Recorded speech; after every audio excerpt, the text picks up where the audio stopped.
Zee 24 तास एक पाऊल पुढे। जळगाव जिल्ह्यातल्या 8 तालुक्यांमध्ये दुष्काळी परिस्थिती जाहीर करण्यात आली आहे। मात्र भुसावळसह अन्य 6 तालुक्यांमध्ये परिस्थिती सामान्य नाही हे तिथल्या गावात फेरफटका मारल्यावर सहज लक्षात येईल।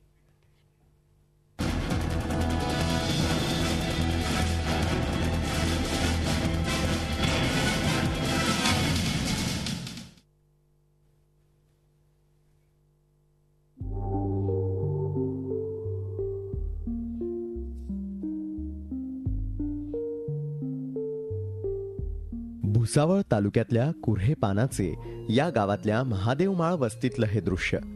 या विहिरीनं गेल्या अनेक पिढ्यांची तहान भागवली। मात्र यंदा पावसानं दगा दिला आणि हिवाळ्यातच विहीर कोरडी पडली।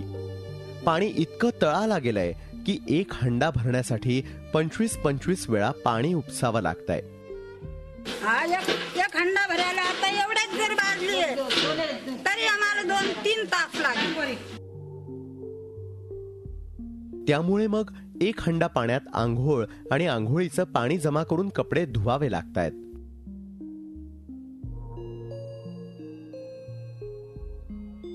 असं गटर सारखं पाणी काढताय ना, यासाठी वापरताना काय त्याच्यामध्ये सेपा करा, पाणी प्या।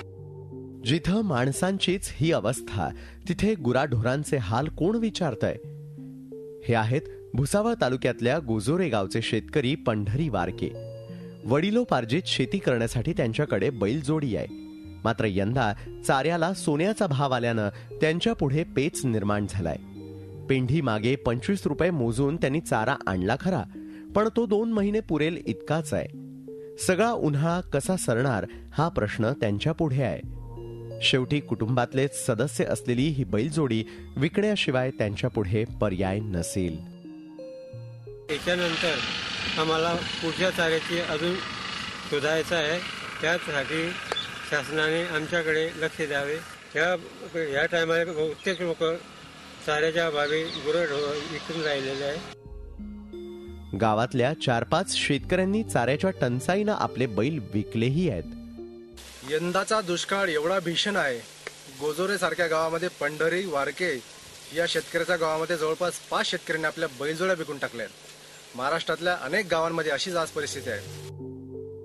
या स्थितीत भुसावळ तालुक्यातही दुष्काळ जाहीर करावा आणि टँकरद्वारे पाणी दिलं जावं अशी मागणी होऊ लागली आहे।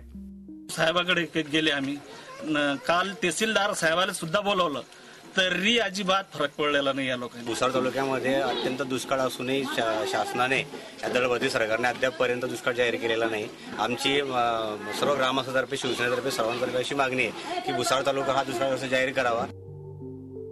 सरकार आणि प्रशासनानं या स्थितीचं गांभीर्य ओळखून वेळीच पावलं उचलण्याची गरज आहे।